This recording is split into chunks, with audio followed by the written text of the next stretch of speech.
All right. So today we're going to look at section 323, which is multiplying and dividing rational expressions. So they're going to give us some nice little fractions. That's what our rational is, right? And we're going to simplify that down. Because these are expressions, we have no idea what they equal, so we'll never come up with an equal something, right? We're just really kind of simplifying these down. Kind of goes, this whole chapter has been like on that equivalent form. So writing that equivalent form would be the same thing as like reducing it, simplifying it, writing it in a different form, all of those good little mathematical concepts we need to make sure we know. So I think we have problems 85, 86, and 87 to do for our notes. And then you guys have some homework problems after that. So review your work from yesterday, or I guess I should say the previous section, by simplifying the rational expression at the right using a giant one. What are the excluded values of x? That is, what are the values that x cannot be? And anytime we have a fraction, we know we have to look at the, what part of it? Right, we have to always look at the denominator, because the denominator cannot equal 0, right? So we have to find values that if we plugged them in for x would make that denominator 0, because we cannot divide by 0, right? So we're going to start off when we look at this little guy. We have two quadratics that are being divided. In order to simplify or to be able to cancel out, we have to have factors, right? And factors are multiplication. You're looking for those parts that are being multiplied together, and they have to match on top and bottom in order to cross out. So for example, like in this one, you cannot just go through and cross off this 11x because it matches on top and bottom. That is totally incorrect, right? So the first thing we're going to do, because the way it's written right now, I can't figure out what's going to make my denominator 0. So I'm going to go ahead and I'm going to factor the top and I'm going to factor the bottom. And then that's going to help me determine what excluded values I need and then how to simplify it even further. So we'll start off with the top. So we're going to do the top. So let's say if we wanted to simplify this, I would suggest probably using like the area model. Right, so we're going to go ahead and jump over to the area model. In the area model, we know we got 3x squared, and we know we have that -4, and we're taking these three terms, and we want to sit there and take 3 and turn it into 4, right? So it's our x values that we are splitting. So this positive 11x, we don't want to write it as 11x. We want to come up with some combination to be able to write it as 11x, right? So usually rule of thumb, we go ahead and we do 3 times -4 is a -12. So in order to get a negative number, one of these has to be positive and one of those has to be negative.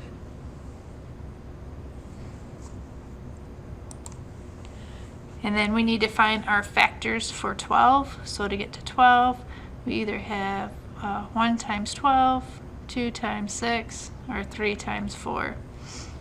And that's where this 11 comes in handy. So we're looking for numbers. One's positive, one's negative. So technically when you subtract the numbers, they're going to get you to 11. So this one gets you to 11, this one does not, and this one does not. So we know that it has to be the 1 and the x. And since it's a positive 11, we know that it's got to be a positive 12 and a -1. So now we're going to figure out our factors. So I'm going to start in that upper left corner. So to get x squared, I know I need at least an x and an x. And then I got to be able to multiply to get to 3. And the only way I'm going to get to 3 is a 1 and a 3. So I need to figure out if I want to do my 3 here and my 1 here, or if I want to do my 1 here and my 3 here. So that's the question. So this is where we have to look ahead a little bit. And I like looking for these 1s, because if I put a 3 here, right, so then now I have 3 times what is going to give me -1. Well, technically that'd be -1/3, and we don't want a fraction. So that's kind of my indicator that my 3 is not going to go on the top, my 3 is going to go on the left. So I got my 3 here. And then I'm just going to kind of start working around the clock to fill in my mixing little pieces. So x times what is going to get me negative 1x? I still need my negative 1. I get one more to fill, right? So 3x times what is going to get me to 12x? 4. And a positive or a negative 4? Yep, a positive 4. And I just throw it in there. I think it makes it a little easier because then now you can really see your factors.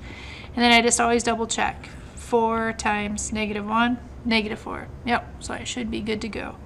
So I know that my numerator, my part on the top, is going to factor into x plus 4 over, and I know I'm going to, whoops, sorry.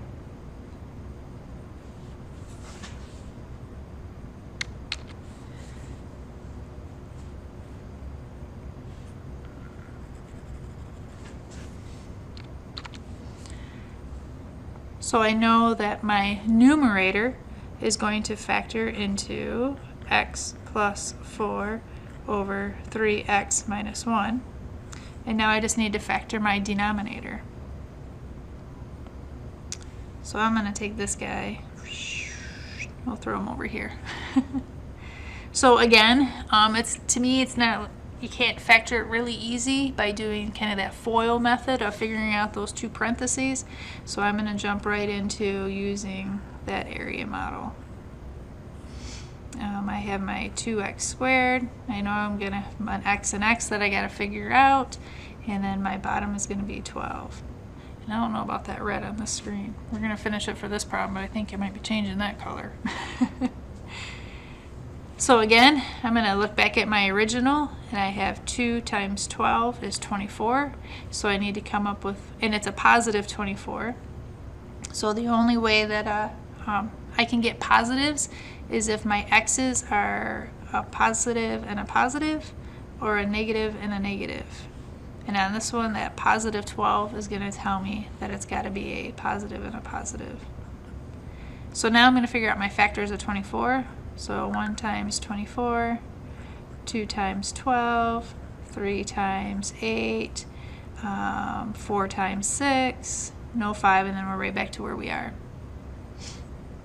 So now I'm looking for, when I add these x's together, it has to equal 11. So that one's not going to work. That one's not going to work. Oh, but looky there. 3 and x is going to work. And it doesn't matter where I put the 3 or put the x or the 8, so I'm going to put the 3 here. I'm going to throw the 8 down there. Either way, doesn't matter, right? So now I need to figure out what I multiply to get all of the little rectangles inside. So I'm going to start in that upper left again. To get x squared, I know I need an x and an x. And so again, when it comes to my 2 can go here, or my 2 can go, whoops, or my 2 can go here. So I just gotta pick and choose. If I put my 2 here, I need to find 2 times what is gonna give me 3. No fun. So I'm gonna put my 2 up on top. So I got my 2 on top. So I'm just gonna start moving around. 2x times what is gonna give me 8x? Yep, you said it. Positive 4.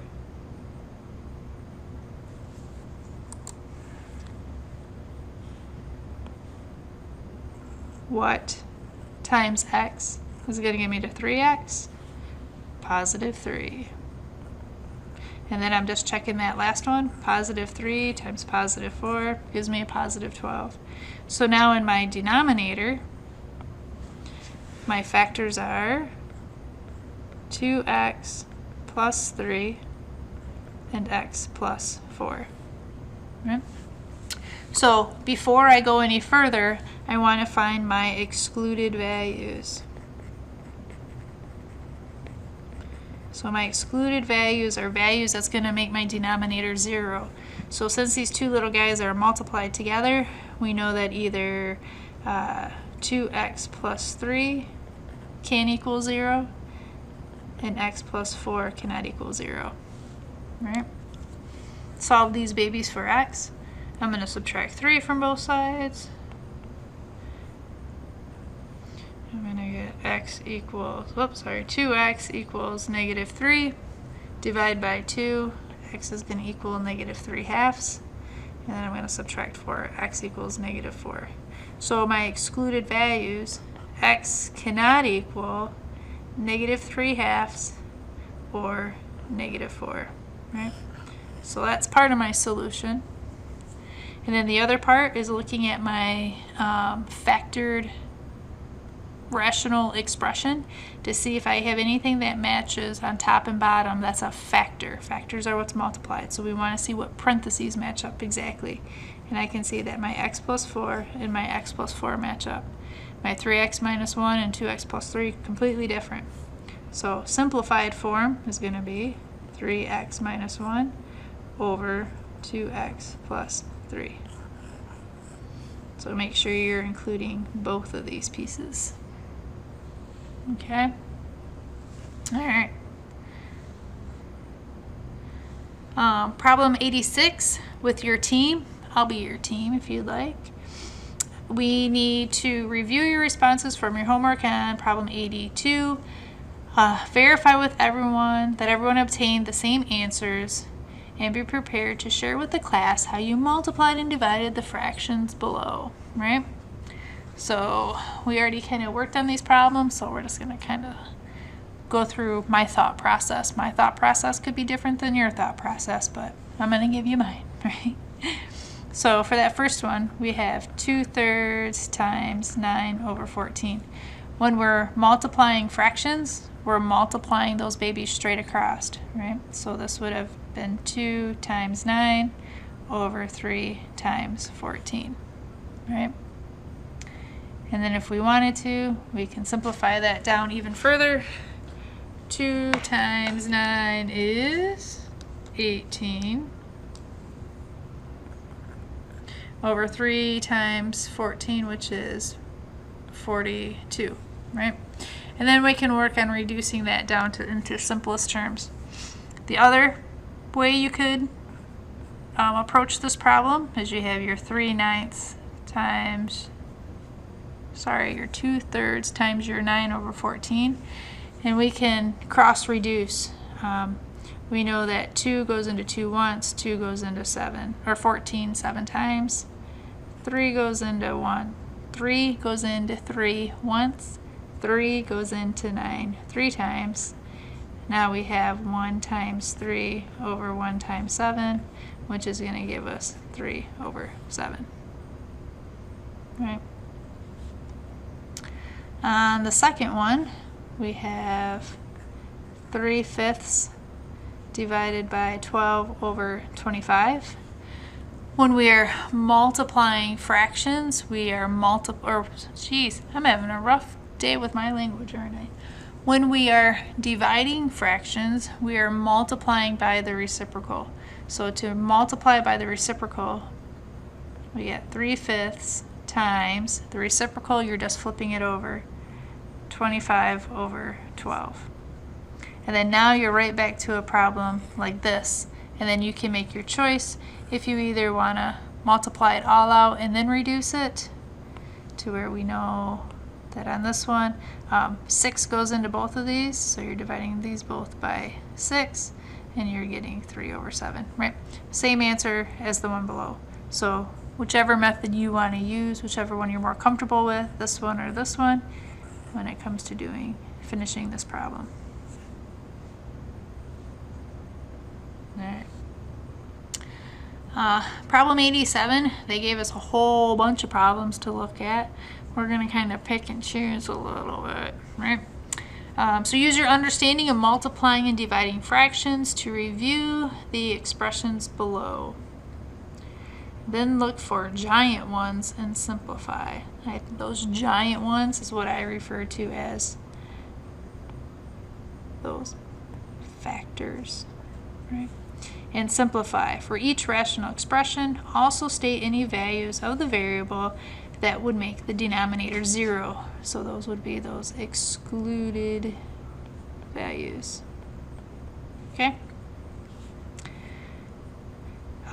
So when we look at number 1, like I'm not going to do all 6 of these. Letter A, not number 1. A is a lot like what we were doing up above, kind of in some of those examples. We're multiplying these together. So if it makes it easier, once you see this, you can either see that those x minus 5s are exactly the same and cancel those out, or if it helps, you can write it all as one fraction and then just use some parentheses. So this would have been 4x plus 3 times x minus 5. And then in the denominator, x minus 5, x plus 3. Right? So when it comes to my excluded values, I guess I should have wrote this below, huh? We'll just call it our EVs. Excluded values. We know that our denominator can't be 0. So if I put in a 5, that would make it 0. So we know x cannot equal 5. And then on this one, that would be negative 3 would make it 0. So we know that x cannot equal negative 3. So then now you can simplify. What parentheses or giant ones, aka factors, match up exactly that x minus 5 and that x minus 5.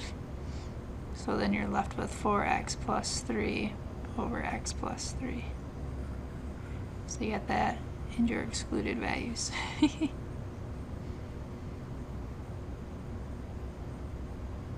Guess I did it for you anyways, huh? On B is pretty much the same kind of concept, except for you have to make sure you're paying attention to your operator, not the lady that you used to call on the phone, but your mathematical operator. You can laugh, it's okay. I know it's funny. It's okay. Except for that we're dividing, and since we're dividing, we are multiplying by the reciprocal. So you would have that original x plus 2 over 9x minus 1, that first rational expression. And then now you're going to multiply by the reciprocal, which is 9x minus 1 over 2x plus 1. Right? Find those excluded values. Find our excluded values.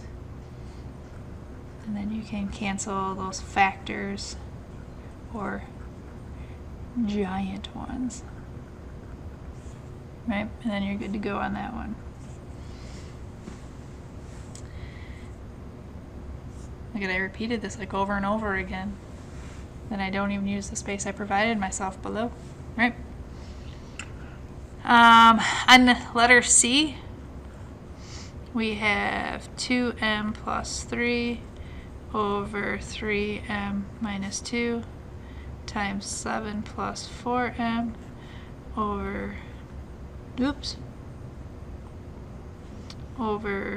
3 plus 2m, right? So on this one, like they're just trying to give you some scrambled up kind of problems a little bit, trying for you to figure out all of those similar or those equivalent expressions. So normally we love it when we write these guys in standard form, which is where we have like all of our variables and then our constant term, right? We got our variable and our constant term. But on this one, they sat there and they switched it around on us because they are trying to be a little tricky. That's all it is. So honestly, I would rewrite these.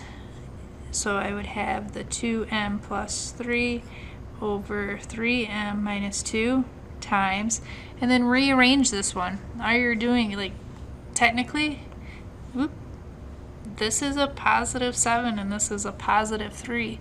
So you can just take those numbers and switch them around.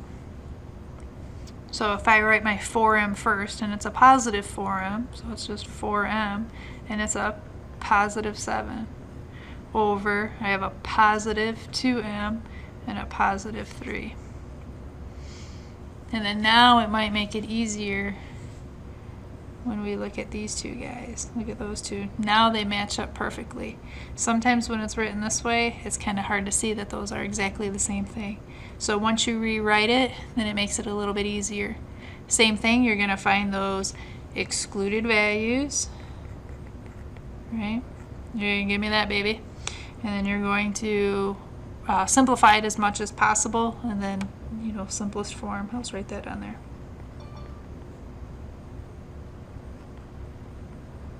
And then give me that part of it. Sound good? D, they just kind of, like I said, they're just making it a little bit more fancy. So on D, they're giving us y minus 2 to the third over 3y times y plus 5 over y plus 2, y minus 2, right? So what does on this y minus 2 to the third mean? It means you're multiplying it out 3 times, right? So if it helps, do a y minus 2, a y minus 2, and a y minus 2 all over 3y times y plus 5 over y plus 2, y minus 2, right? Again, you still got to find those excluded values, and then you can sit there and see if there's anything that you can simplify.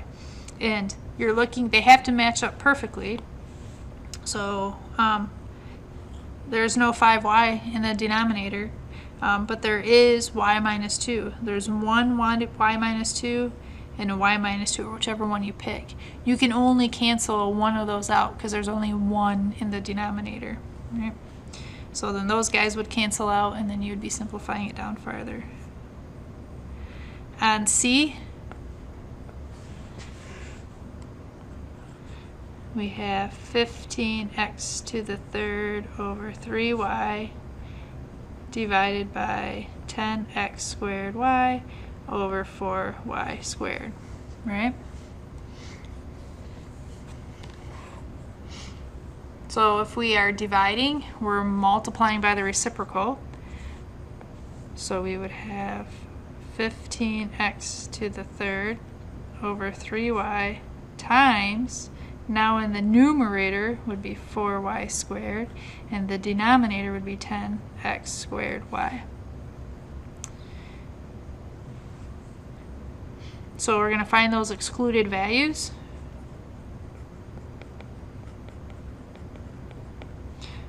And we have 2 variables now in the denominator, don't we? You technically have to go through on every single step to figure out what would make your denominator 0. So on this one, I kind of skipped it for a second just because we know it's going to be y equals 0 because of these guys being multiplied together. So I knew I was going to pick it up here, so I kind of waited. So my excluded values, we know that x cannot equal 0, right? Or sorry, we don't know about x yet. I haven't talked about x. I don't know my letters today. We know that y cannot equal 0. And then now when we go and look at this little guy, this is the one that's got the x in there. And that x is right there and it's being multiplied. So we also know that x cannot equal 0, right? So those are our 2 excluded values. Now we can go through and simplify. And again, you can put this all together as one numerator and one denominator, or you can leave it where it is and kind of simplify it from here. So I would probably, let's look at this first piece, and I'm looking at my 15 and my 3. I know 3 is going to go into 3 once. I know 3 is going to go into 15 5 times. For whatever reason, I like to start off with my whole numbers and then look at my variables. And then when I look at 4 and 10, I know that 2 is going to go into both of those. 2 is going to go into 4 twice. 2 is going to go into 10 5 times. Right? And then now that I reduced it, now I sit there and I'm like, oh, look at there. I have a 5 in the numerator and a 5 in the denominator, so guess what I can do? Those 2 simplify each other out. And then this is where it kind of gets a little complicated if with leaving your fractions separate when it comes to being able to cancel out your variables. So right now I have x to the third in the numerator, and in the denominator I only have an x squared. So that means I can only cancel out the one that I have the least amount of. So I have 2 of them down here, so I can, these 2, and there's 3 up here, I can only take out 2 and 2. That looks really sloppy. So I can cancel this whole guy out, but on this guy, I'm going to be left with an x. I don't know how to. Because I can only take 2 of them away, so I'm going to be down to x to the first. And then when I look for my y's, I have y squared. So I have a y here. So I can cancel off one of these y's with this guy. But I have another y over here, and that other y allows me to cancel these guys out. So what am I left with on top? I'm going to look at the top part, and it looks like I have a 2 and an x. So I got 2x. And then in my denominator, I think everything ended up getting canceled out. So you can put it over 1 if you want, or you can just put it over 2x. Right? And then on E, oh sorry, that was E. Told you I'm having a hard time with my letters today, aren't I? On F, F, they actually went through and there are a whole bunch of factors. You do have that square there, so if it helps out, you can leave it this way, and like when you go to cancel, like know that you can only cancel one of those out, so like your squared would go away, or write it out twice so you're canceling the ones out. On this one, the biggest thing is making sure you're looking at your operator, so you're multiplying by the reciprocal of that whole entire rational expression over here. You have to do the reciprocal, flip everything over, and then you can cancel out those like terms, find those excluded values. Alright, that's all I have for notes for today, and then you guys have some problems to work on your assignment.